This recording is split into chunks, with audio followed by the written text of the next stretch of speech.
Imagine this: on an utterly ordinary night, without warning, you stumble upon this video. No one recommended it to you. No one shared it. You don't even remember why you clicked. Yet in this very moment, you feel something strangely unsettling. This video will only find you when you most need it. If it truly appears only when you need it most, then what is it that you are lacking right now? Is it answers, or courage? Is it direction, or the ability to admit you are lost? Is it the desire to be understood, or a truth you are afraid to face? You might tell yourself this is just the algorithm, just data, just probability calculated through clicks and watch time. But have you considered this? What if the algorithm has detected something in you that you refuse to acknowledge? Why now? Why not 3 years ago, when you were at your lowest?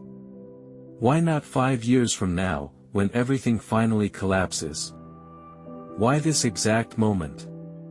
Perhaps you are not at rock bottom. You are still working. Still maintaining relationships. Still completing daily responsibilities. On the surface, everything seems fine. But a subtle crack has already formed. That unexplainable exhaustion. That quiet emptiness. That vague anxiety about the future, like a thin fog resting over your awareness. Maybe you've begun to question the life you're living. Maybe you feel less and less like yourself.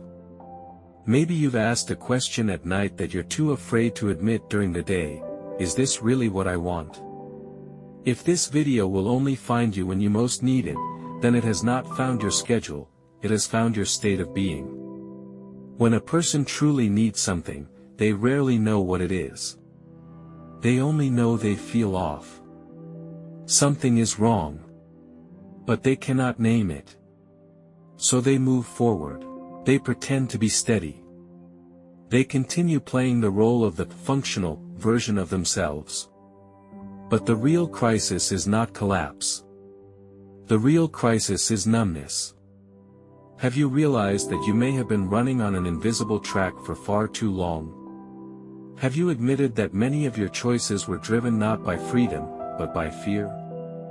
Are you willing to face a harsher question: if you have never truly lived as yourself, whose life are you living now? If this video will only find you when you most need it, then it is not here to comfort you. It is here to disturb you. It asks you something deeply uncomfortable: is your current stability built on the sacrifice of authenticity? And the deeper question: if you continue like this, will there come a day when you wake up, only to realize you have completely lost the ability to change? Perhaps this is the moment you most need to face. And this is only the beginning. If this video will only find you when you most need it, then what you are facing is not a surface-level issue, but a crack in your internal structure.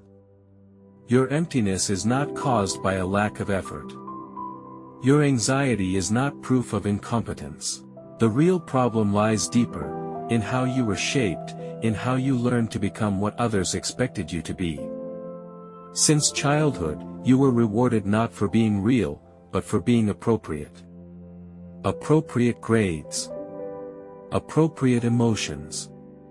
Appropriate dreams. Appropriate ambition.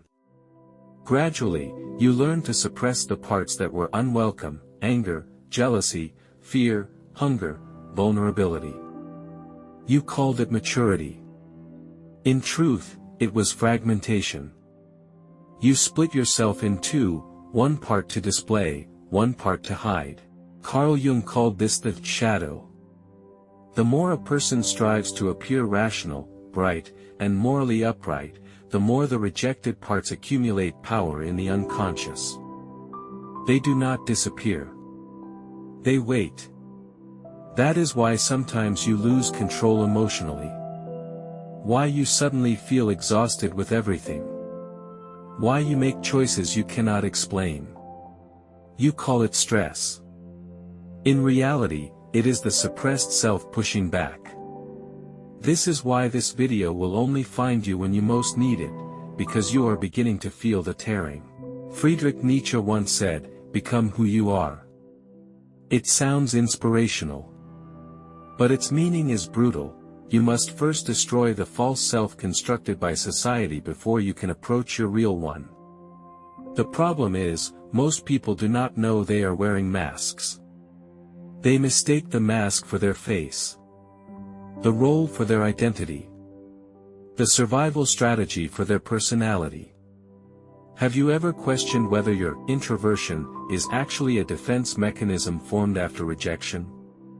Whether your rational calmness is armor against emotional exposure? Whether your maturity is fear of losing control? Society needs stable individuals. Families need obedient children. Companies need predictable employees. Culture needs reproducible life templates. And you, seeking acceptance, love, and survival, adapted. Over time, you forgot what you once wanted, longed for, or feared. It is not your fault. But if you are waking up now, it becomes your responsibility. Arthur Schopenhauer believed most human suffering comes from the conflict between desire and reality. But an even deeper suffering occurs when you no longer understand your own desires. You may be chasing goals that were implanted in you. When you say, "I want success," whose definition is that? When you say, "I should be stable," whose voice speaks? When you say, "This is the right path," who taught you that? Perhaps this video will only find you when you most need it, because you are beginning to sense that you are living inside a script that was never entirely yours. And what is most terrifying is not control. It is that you have grown comfortable inside it. If doubt is emerging, awakening has begun. But awakening is not gentle. It dismantles. It contradicts. It forces you to admit that the person you thought you were may have been carefully constructed by your environment. So now the real question appears. If you step off the prescribed track, what remains? If you remove the mask, who are you? If you admit you have never truly chosen, are you ready to choose for the first time? And this is only the tip of the iceberg. There is a moment in every life when the mask begins to crack. It does not happen loudly. There is no dramatic music. No applause. Only a quiet discomfort that keeps returning. You begin to sense that something inside you has been silenced for too long. Carl Jung once wrote that the shadow is not the monster we fear, but the part of ourselves we refuse to meet. And yet, most people spend their entire lives running from it. We suppress anger because we were told it is wrong. We hide ambition because we were taught to be modest. We bury desire because we fear judgment. But what we reject does not disappear. It waits. The shadow waits in your hesitation. It waits in your sudden overreactions. It waits in the traits you criticize most in others. The qualities you despise in someone else often reveal the parts of yourself you have denied. This is why shadow work is uncomfortable. It forces you to confront what you carefully avoided: your envy, your selfishness, your hunger for power, your need to be seen. But here is the paradox: the shadow does not only contain darkness. It also holds your buried strength. Many people suppress not only their anger, but also their courage. They repress not only their selfishness, but also their boundaries. They hide not only aggression, but also their assertiveness. In trying to become good, they amputate their vitality. Jung believed that individuation, the process of becoming who you truly are, requires integrating the shadow, not destroying it. Integration does not mean acting out every impulse. It means acknowledging what exists within you. When you admit, "Yes, I am capable of envy," you become less controlled by it. When you accept, "Yes, I desire recognition," you stop seeking it desperately in unhealthy ways. Awareness transforms chaos into choice. The person you are afraid to be is often the person who holds your missing power. You fear being too much, too emotional, too ambitious, too intense. But perhaps what you fear is not excess, it is visibility. To become who you are afraid to be is to risk disapproval. It is to disappoint expectations. It is to walk away from the script that was written for you. Most people prefer safety over truth. They choose approval over authenticity, comfort over growth, belonging over becoming. But every time you betray yourself to be accepted, something inside you fractures. The tragedy is not failure. The tragedy is never attempting to meet your real self. The shadow is not asking you to become destructive. It is asking you to become whole. And wholeness is dangerous, because it cannot be controlled by fear. When you stop fighting your shadow, you reclaim your energy. When you stop pretending, you regain your voice. When you stop shrinking, you begin to expand. The journey inward is not comfortable. It is not glamorous. It is not linear. But it is honest. And honesty is the beginning of freedom. The question is not whether you have a shadow. The question is, are you brave enough to meet it? There is a silent cost to remaining who you were trained to be. It does not show up immediately. It accumulates slowly. In quiet resentment. In unexplained fatigue. In the feeling that life is happening around you, but not through you. When you refuse to become who you are afraid to be, you do not eliminate fear. You simply trade one fear for another. You trade the fear of rejection for the fear of regret. You trade the fear of judgment for the fear of wasted potential. And regret is heavier. Carl Jung warned that what you resist not only persists, it grows stronger in the dark. The unlived life does not disappear. It turns into bitterness. You see it in people who criticize everyone daring enough to try. You see it in those who mock ambition because they abandoned their own. You see it in the quiet hostility toward anyone who refuses to stay small. Staying small feels safe.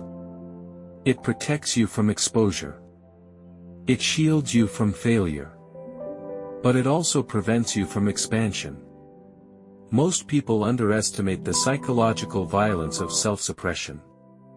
When you silence your truth repeatedly, your body keeps score. Anxiety becomes chronic. Motivation fades. Joy feels distant. You begin to perform instead of live. And performance is exhausting. The world often rewards conformity in the short term. You are praised for being agreeable. You are accepted for being predictable. You are liked for being manageable. But you are not alive. To become who you are afraid to be requires disobedience, not rebellion for the sake of chaos, but disobedience toward expectations that suffocate you. It requires questioning inherited beliefs. It requires disappointing people. It requires walking alone for a while. Loneliness is often the initiation fee for authenticity. Many stop here. Not because they lack strength, but because they underestimate their own capacity to withstand discomfort.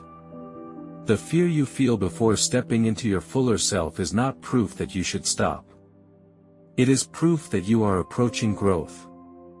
Every transformation feels like loss at first. You lose old identities. You lose certain relationships. You lose the illusion of certainty. But what you gain is internal alignment. Alignment creates power. When your actions reflect your inner truth, your energy becomes focused. Decisions become clearer. Your voice becomes steadier. You stop negotiating your existence. And this is what makes people uncomfortable. A person who has integrated their shadow, who has accepted their depth, who no longer apologizes for their intensity, cannot be easily manipulated. They are not loud for attention. They are grounded in themselves. The tragedy is not that becoming yourself is hard. The tragedy is that remaining fragmented slowly erodes you from within. There is a version of you that exists beyond fear. Not fearless, but willing. Willing to speak. Willing to risk. Willing to grow. The question is not whether that version exists. The question is, how long will you postpone meeting them? At some point, the question changes. It is no longer, why am I afraid? It becomes, what is this fear protecting? Fear is rarely random. It guards the edge of transformation. The closer you move toward your unlived self, the louder fear becomes. Not because you are wrong, but because you are crossing a psychological boundary. Carl Jung described individuation as the lifelong process of becoming whole. Not perfect. Not socially approved. Whole. Wholeness means you stop dividing yourself into acceptable and unacceptable parts. You stop pretending that light exists without shadow. You stop performing goodness while secretly resenting the performance. Integration is an act of maturity. It requires you to admit uncomfortable truths. You are capable of selfishness. You are capable of cruelty. You are capable of ambition. You are capable of power. But you are also capable of discipline. Of responsibility. Of channeling those forces consciously. When denied, shadow becomes destructive. When acknowledged, it becomes energy. The anger you feared may contain your boundaries. The desire you suppressed may contain your purpose. The intensity you hid may contain your leadership. Becoming who you are afraid to be does not mean abandoning morality. It means expanding identity. Many people confuse integration with indulgence. They think accepting their shadow means acting on every impulse. It does not. Integration means awareness first. Choice second. You do not become dangerous by knowing your darkness. You become dangerous by pretending it does not exist. Unconscious power controls you. Conscious power serves you. This is why self-confrontation feels destabilizing. You are dismantling an identity built for survival and constructing one built for truth. Survival asks, how do I avoid rejection? Truth asks, how do I live aligned? Survival seeks safety. Truth seeks meaning. The path toward meaning is rarely comfortable. There will be days you question everything. Days you feel isolated. Days you wonder if staying small would have been easier. It would have been easier. But easier is not the same as alive. The most profound shifts are internal and invisible. No one applauds when you stop lying to yourself. No one celebrates when you choose authenticity over approval. Yet those are the moments that redefine a life. To integrate your shadow is to reclaim your authorship. You stop being a character written by fear. You become the writer. And when you become the writer, responsibility increases. You can no longer blame circumstance for every limitation. You can no longer hide behind politeness or conditioning. You must decide, daily, who you are willing to become. This is not a one-time awakening. It is a practice, a continuous choice to lean toward growth instead of contraction. Toward truth instead of comfort. Toward wholeness instead of fragmentation. You will still feel fear. But fear will no longer be your master. It will become a signal. A signal that you are approaching expansion. And expansion is not about becoming someone else. It is about finally allowing yourself to exist fully. The person you are afraid to be is not a stranger. They are the version of you that has been waiting. Waiting for permission. Waiting for courage. Waiting for you.